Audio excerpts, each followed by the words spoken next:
Live from downtown Detroit, home of WDIV and Click on Detroit, Local 4 News at 11 starts now.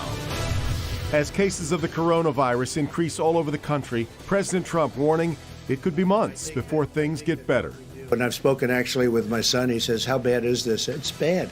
It's bad. Here at home, it is the first night of restaurants and bars being limited to carry out and delivery, while movie theaters and even the casinos have shut their doors.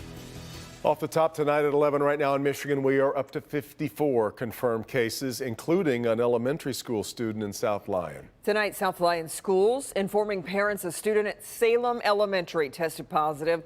Student and their family now in self-quarantine. Governor Whitmer also changing her recommendation on large gatherings, banning all events with more than 50 people. It was previously 250. Detroit Zoo announcing it is going to close through the end of the month. And around the country, all local Social Security offices will be closed, only offering phone service. Sarah Doloff has the latest tonight on the shelter-in-place order impacting 7 million people on the West Coast. From coast to coast, the week off to a surreal start. It's like a nightmare that doesn't end. As COVID-19 cases climb at an alarming rate, roughly a dozen states now offering drive-through testing. One in one side of the nose and one in the other side, and then we put it inside the tube and we close it off and we send it with their individual information. The White House repeating a promise it made last week to make more tests available in a matter of days, as the president urged the toughest guidelines yet, including school closures in affected areas, avoiding discretionary travel, avoiding groups of 10 or more, and working from home when possible. Each and every one of us has a critical role to play in stopping the spread and transmission of the virus. Millions of Americans adjusting to dramatically different routines. 7 million people in the San Francisco Bay Area told to go home and stay home for 3 weeks. Restaurants and stores shuttered, grocery store shelves bare. It's just chaos. There's a huge line to get toilet paper. But the message from grocers, America is not running out of food. We're still going to be able to feed people. Schools offering online learning and take-home lunches for those who rely on free or reduced food. I gave enough for the whole week, for 5 days. A new, uncertain normal amid a national emergency. Sarah Doloff, Local 4. Well, trying to flatten the curve is why the city of Detroit has been sending teams out to the homeless shelters in the city. Mara McDonald is live downtown tonight. Mara, they have 2 objectives right now. That's right, Kimberly. You know, we have all seen on the West Coast how fast this virus can infect people living in close quarters like a nursing home. Well, in this case, the mayor of Detroit is worried about some of the city's most vulnerable residents. Take a look.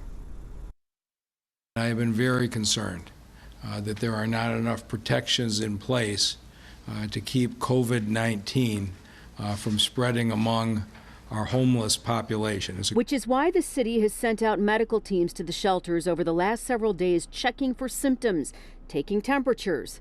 And that's not all. We've got teams out there. We've been working for the last 3 or 4 days to identify additional shelter capacity, so that those exhibiting symptoms can be moved into an area so the infection doesn't spread.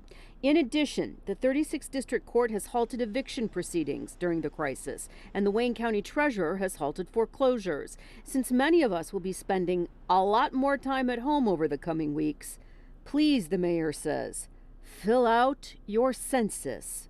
Our future for the next decade is going to be determined by whether we fill this out. In 2010, Detroit had the lowest return rate in America.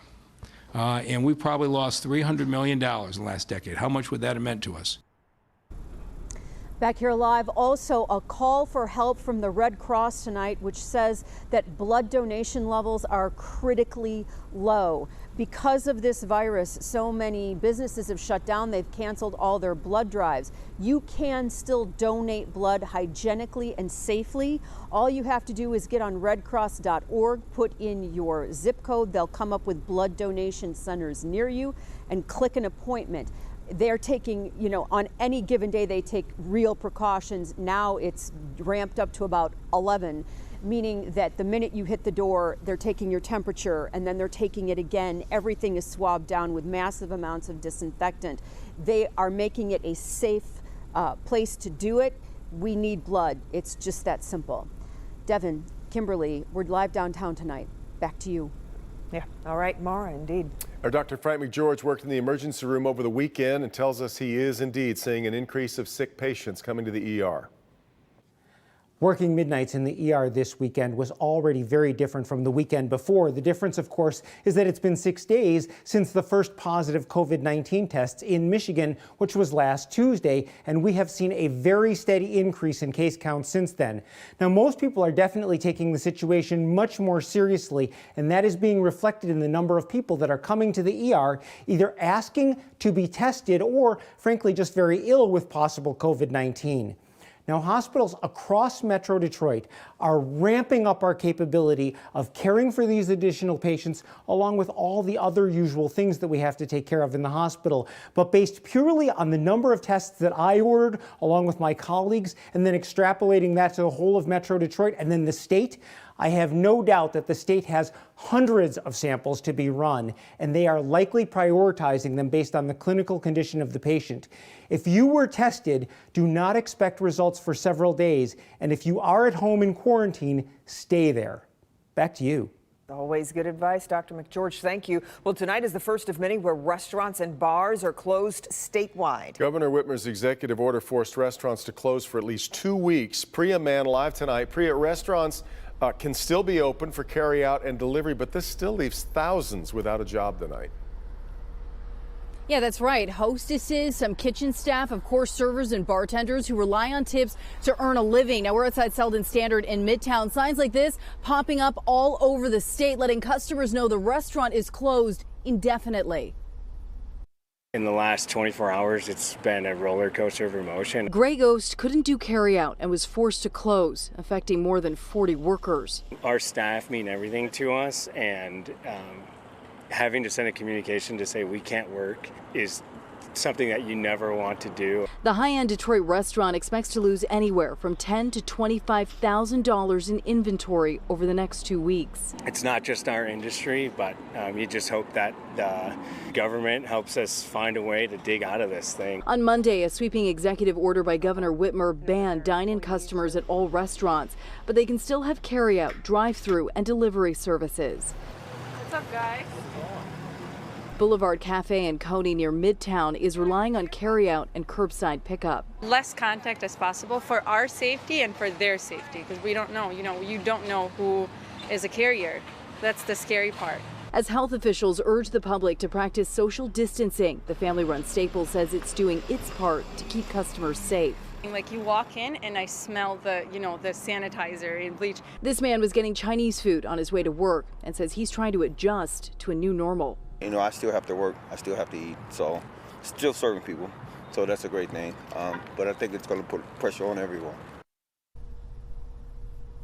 Now, the association representing service workers is now pushing for Governor Whitmer to apply for federal programs that would give business owners millions to help pay some of these workers and pay bills as well. It's also important to note, if you're picking up food, restaurants are only allowed to have 5 people inside at a time. And of course, you need to keep a 6-foot distance from one another. Reporting live from Midtown, I'm Priya Mann, Local 4. Right. Okay, Priya, thank you. And today we've heard from a lot of viewers asking for clarification on which businesses have to close and which can stay open. The governor's executive order, in addition to restaurants, also includes movie theaters, bars, and casinos. It does not apply to office buildings, grocery stores, hair salons, or barber shops, pharmacies, or daycares.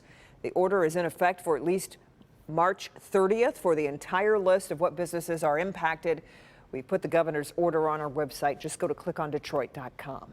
Now, stores are doing their best, we're told, to keep the shelves from going empty. Kroger is reducing hours to make more time for restocking. The store is also working with more suppliers to get more inventory. At Meijer, deli and meat counters are closed. Restocking is happening day and night. Shoppers say they're just trying to stock up on the essentials.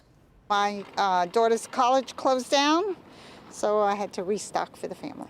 Tissues, food, soaps, things to keep you safe. Stores say they can keep up with the demand if we as consumers give them a little more patience.